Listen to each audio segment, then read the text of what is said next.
ચાલો આજે આપણે મહાભારતની એક એવી વાર્તા સાંભળીએ જે લગભગ બધાએ સાંભળી હશે, બળ્યો ભીમ. આ ખાલી એક રમતની વાત નથી, ના, આ વાર્તા છે એક ષડયંત્રની અને એક એવી તાકાતની જેની કોઈએ કલ્પના પણ નહોતી કરી.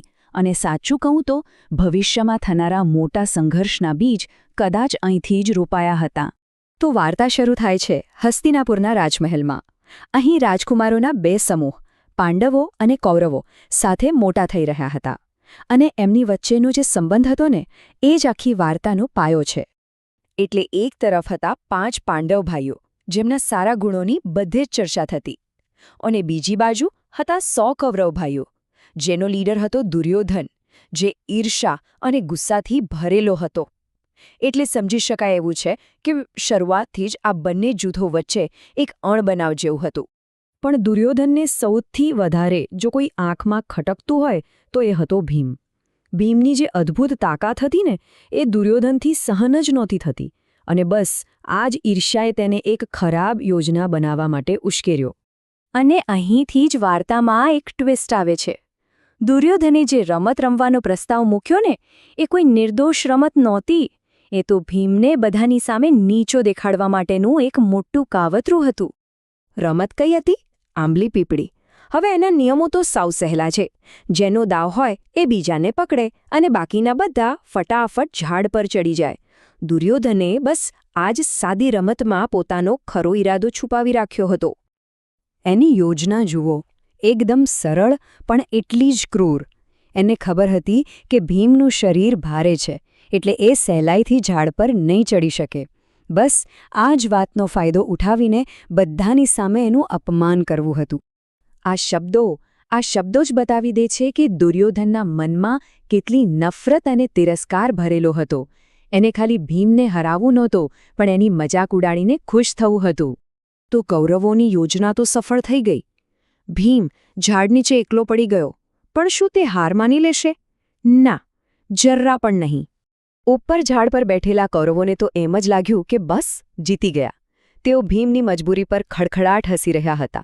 પણ એમને ક્યાં ખબર હતી કે ભીમના મગજમાં કંઈક અલગ જ ચાલી રહ્યું હતું. કંઈક એવું જે તેમને સપનામાં પણ વિચાર્યું ન હતું. હવે સવાલ એ હતો કે ભીમ કરશે શું? ઝાડ પર ચડવું તો શક્ય જ નહોતું. તો શું ભીમ પાસે બીજો કોઈ રસ્તો હતો આ ક્રૂર મજાકનો જવાબ આપવા માટે? અને હવે આવે છે વાર્તાનો સૌથી રોમાંચક ભાગ. ભીમે જે કર્યું ને, એ શક્તિ અને બુદ્ધિનું એવું મિશ્રણ હતું કે જેને આખી રમતનું પાસું જ પલટી નાખ્યું. ભીમે એકવાર ઉપર જોયું, કૌરવોનું હાસ્ય સાંભળ્યું અને એના મનમાં ગુસ્સાની આગ લાગી. તેણે ઝાડ પર ચડવાનો વિચાર જ માંડી વાળ્યો અને એના બદલે સીધું ઝાડના થડને જ નિશાન બનાવ્યો. પછી ભીમે પોતાની બધી જ શક્તિ ભેગી કરીને ઝાડના થડને એટલા જોરથી હચમચાવ્યો કે જાણે કોઈ ભૂકંપ જ આવી ગયો હોય. અને પછી શું થયું? જે કૌરવો થોડીવાર પહેલાં મજાક ઉડાવી રહ્યા હતા, એ બધા જ પાકા ફળની જેમ ટપોટપ જમીન પર પડવા લાગ્યા. ભીમની યુક્તિ એકદમ સફળ રહી. ભીમ રમત તો જીતી ગયો, પણ આ એક ઘટનાએ બંને પક્ષો વચ્ચેની દુશ્મનીની આગમાં ઘી ઓમવાનું કામ કર્યું. આ ખાલી એક રમતની હાર-જીત નહોતી, પણ આવનારા મહાવિનાશની એક નાનકડી ઝલક હતી. તો અંતે પરિણામ શું આવ્યું? ભીમ વિજયી બન્યો.